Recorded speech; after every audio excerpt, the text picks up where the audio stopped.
A $400 sleeping bag promises survival at -20 degrees. The tag says you're covered. The marketing says you'll be fine.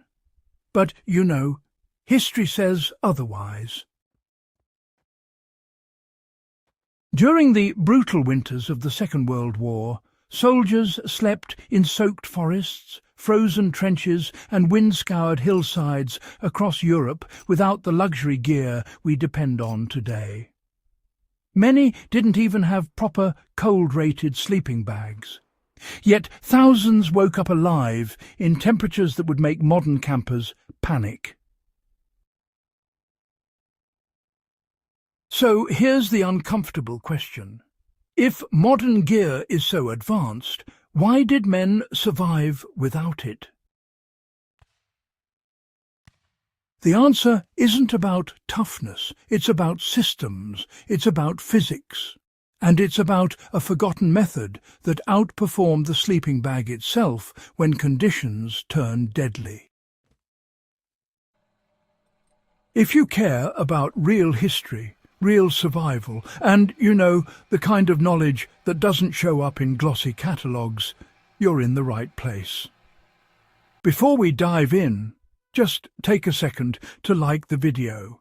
Share it with someone who loves history. Drop your thoughts in the comments. And, subscribe for more deep documentary-style breakdowns. Now, let's get into what actually kept men alive when comfort was no longer part of the equation. When winter hit the European theatre during the Second World War, especially during campaigns like the Battle of the Bulge, cold wasn't just a background condition. It was, in fact, an active weapon. Snowmelt soaked uniforms, rain turned trenches into mud baths. Wind cut through wool like it wasn't even there. Soldiers didn't operate in tidy campsites. They collapsed wherever exhaustion forced them down. Forest floors were saturated. Ground was frozen solid. Wind moved constantly. Insulation got crushed under body weight. Moisture was honestly unavoidable. Modern sleeping bags are, tested in controlled environments, dry air, proper ground pads, calm wind conditions. But, war stripped away those assumptions. The men who survived weren't relying on temperature ratings. Honestly, they were solving a physics problem. A sleeping bag works by trapping dead air inside lofted insulation.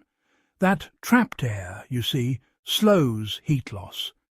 But the thing is, that system assumes loft remains intact and dry. Under real-world stress, loft collapses. Down insulation fails when wet. Synthetic insulation performs better, but when crushed and damp, it still loses efficiency.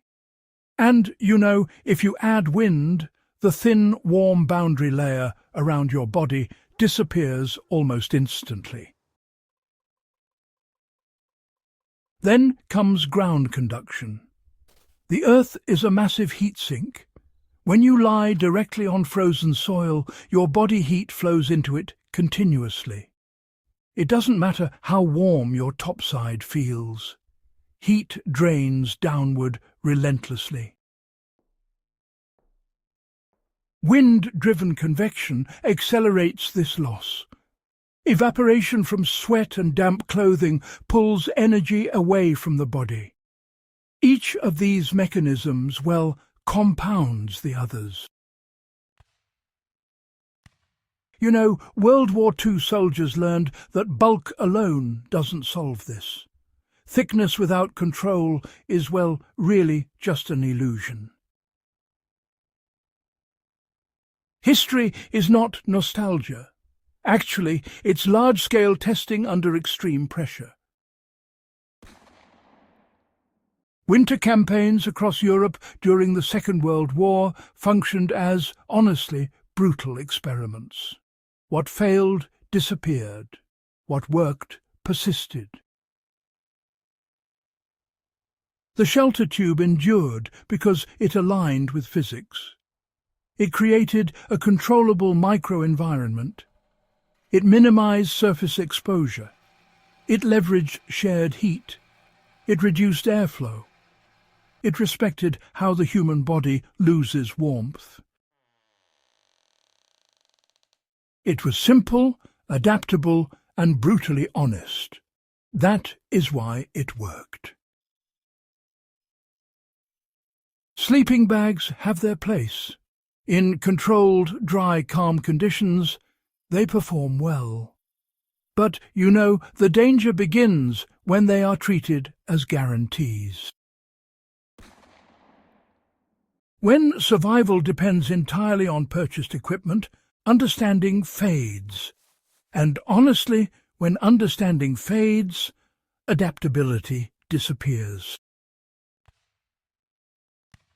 The men who survived Europe's winters during the Second World War trusted systems over comfort. They focused on airflow, geometry, shared heat, and moisture control. They optimized for standing up in the morning, not for sleeping well at night. If the power goes out, if a vehicle fails, if a storm traps you far from help, the question won't be what you bought. It will be what you understand.